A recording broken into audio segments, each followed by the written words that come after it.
మీరు ఈ ఎన్విరాన్మెంట్లో డేటాబేస్ మీద సెలెక్ట్ చేస్తే, అంటే డేటాబేస్ నేమ్ మీద సెలెక్ట్ చేస్తే, అంటే కంపెనీ కావచ్చు వేరే ఏదైనా సరే డేటాబేస్ నేమ్ మీద సెలెక్ట్ చేసినట్లయితే ఇక్కడ క్వరీ అనే ఆప్షన్ రావడం జరుగుతుంది.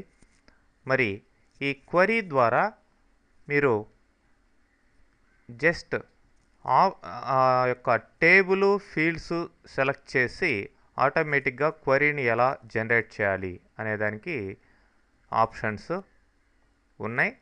ఫర్ ఎగ్జాంపుల్ ఇక్కడ కాలం ఎంప్లాయ్ నెంబర్, అట్లనే కాలం ఎంప్లాయ్ నేమ్, అట్లనే జాబ్, ఇట్లా ఫీల్డ్స్ సెలెక్ట్ చేశాను. ఇవి షో కావాలి, ఏ ఫీల్డ్స్ షో కావాలనుకుంటే ఆ ఫీల్డ్స్ సెలెక్ట్ చేయండి. మరి ఇక సార్టింగ్ ఆర్డరు, అసెండింగా డిసెండింగా ఇవి కూడా కావాలంటే సెలెక్ట్ చేయండి. మరి వద్దనుకుంటే బ్లాంక్గా ఉంచేసేయండి. ఫైనల్గా ఇక్కడ అప్డేట్ క్వరీ అంటే ఆ క్వరీ ఆటోమేటిక్గా బిల్డ్ అయ్యి ఇక్కడ కనిపిస్తుంది. నెక్స్ట్ సబ్మిట్ క్వరీ అనగానే ఆ యొక్క డీటెయిల్స్ అంతా కూడా మీ యొక్క క్వరీకి సంబంధించిన డీటెయిల్స్ రావడం జరుగుతుంది. ఈ విధంగా ఈ క్వరీ బిల్డర్ ద్వారా మీరు క్వరీని ఈజీగా బిల్డ్ చేసుకునేదానికి అవకాశం ఉంటుంది. Next export.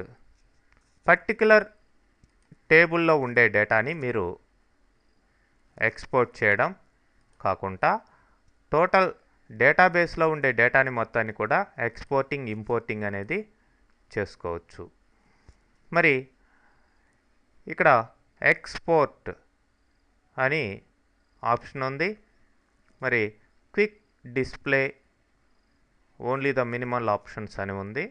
మరి ఇక్కడ కస్టమ్ అనగానే మీకు ఇట్లా నెంబర్ ఆఫ్ ఆప్షన్స్ వచ్చాయి. మరి క్విక్ ఫార్మాట్లో చూడండి, మరి ఏ ఫార్మాట్లో మీరు డేటాని ఎక్స్పోర్ట్ చేయాలి అనేది సెలెక్ట్ చేసుకోవాలి. నేను ఇక్కడ ఈఎంపీ టేబుల్ని సెలెక్ట్ చేస్తున్నాను.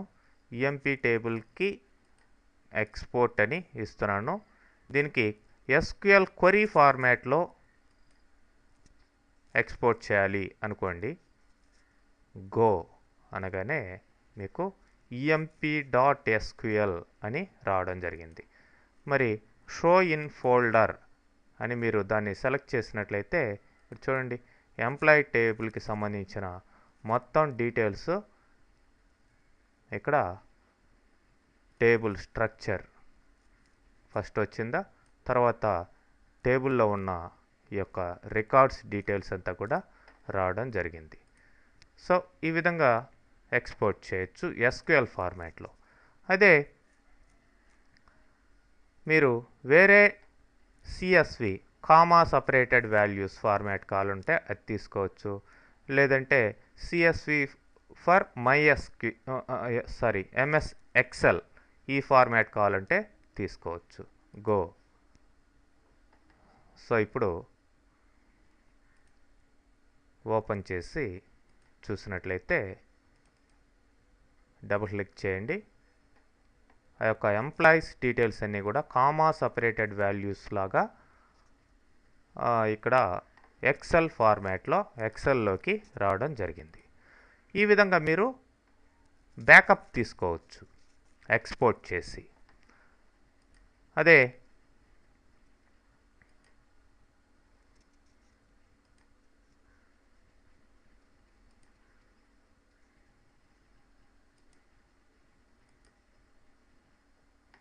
చూడండి, కంపెనీ మీద సెలెక్ట్ చేశాను డేటాబేస్ మీద, కాబట్టి ఇప్పుడు డేటాబేస్ మొత్తం ఎక్స్పోర్ట్ కావడం జరిగింది. మరి దీనికి సంబంధించిన డీటెయిల్స్ ఏ టేబుల్స్ ఉన్నాయి, వాటిల్లో ఎలాంటి రికార్డ్స్ ఉన్నాయి, మొత్తం ఎస్క్యూఎల్ ఫార్మాట్లో ఎక్స్పోర్ట్ కావడం జరిగింది. అట్లా డేటాబేస్ మీద సెలెక్ట్ చేస్తే డేటాబేస్ ఎక్స్పోర్ట్ అవుతుంది, అది మీకు రిక్వైర్డ్ ఫార్మాట్లో. అట్లనే టేబుల్ని సెలెక్ట్ చేస్తే టేబుల్ ఎక్స్పోర్ట్ అవుతుంది. ఎక్స్పోర్ట్ అంటే నథింగ్ బట్ బ్యాకప్ తీసుకుంటున్నాం అనమాట, సేఫ్ సైడ్గా. మరి ఇంపోర్ట్ చేయడం అంటే ఇక్కడ ఇంపోర్ట్ అనే ఆప్షన్ ఉంది. ఈ యొక్క ఇంపోర్ట్ ఆప్షన్ ద్వారా బ్రౌజ్ అని ఇక్కడ ఉంది, చూస్ ఫైల్ అని అడుగుతుంది. మీరు ఇక్కడ చూస్ ఫైల్ ఎక్కడ ఉంది ఫైలు అనేది సెలెక్ట్ చేయాలి. జనరల్గా డౌన్లోడ్స్లో ఇక్కడ బ్యాకప్ అయి ఉంది. డౌన్లోడ్ అయినప్పుడు ఇక్కడ ఈఎంపీనా డిఈపిటీనా లేదంటే కస్టమరా ఇవన్నీ ఇక్కడ స్టోర్ అయినాయి. ఓపెన్ చేస్తే అది ఇంపోర్ట్ అవుతుంది. ఓకే, ఈ విధంగా ఇంపోర్ట్ చేసుకునేదానికి అవకాశం ఉంటుంది. ఇంపోర్టింగ్ ఆప్షన్స్ కూడా ఉన్నాయి. ఏ ఫార్మాట్లో మీరు ఇంపోర్ట్ చేసుకోవాలి అనేది కూడా ఇక్కడ క్లియర్గా ఉంది. నెక్స్ట్ రిమైనింగ్ ఆపరేషన్స్ లైక్ ఇక్కడ టేబుల్ క్రియేషన్ అయితేమి, రీనేమింగ్ డేటాబేస్ అయితేమి, ఇవన్నీ కూడా ఉన్నాయి. టేబుల్ మీద సెలెక్ట్ చేస్తే ఈ ఆపరేషన్స్ ఇట్లా ఉంటాయి. అదే డేటాబేస్ మీద సెలెక్ట్ చేస్తే వేరే విధంగా ఉంటాయి. ఇప్పుడు టేబుల్ నేమ్ సెలెక్ట్ చేసి ఇక్కడ ఆపరేషన్స్ చూడండి. మూవ్ టేబుల్ టు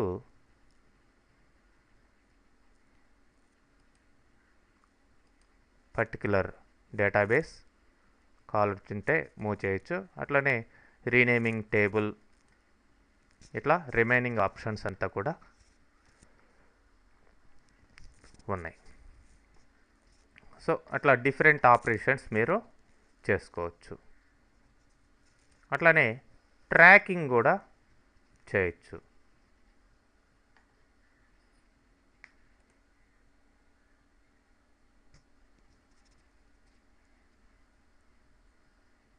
పర్టిక్యులర్ టేబుల్కి సంబంధించిన ట్రాకింగ్.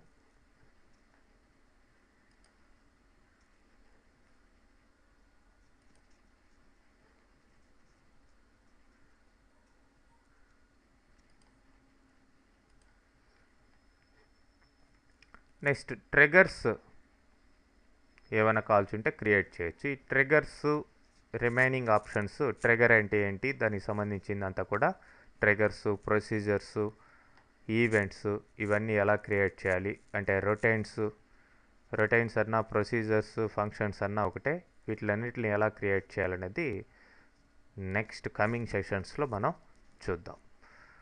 ఓకే.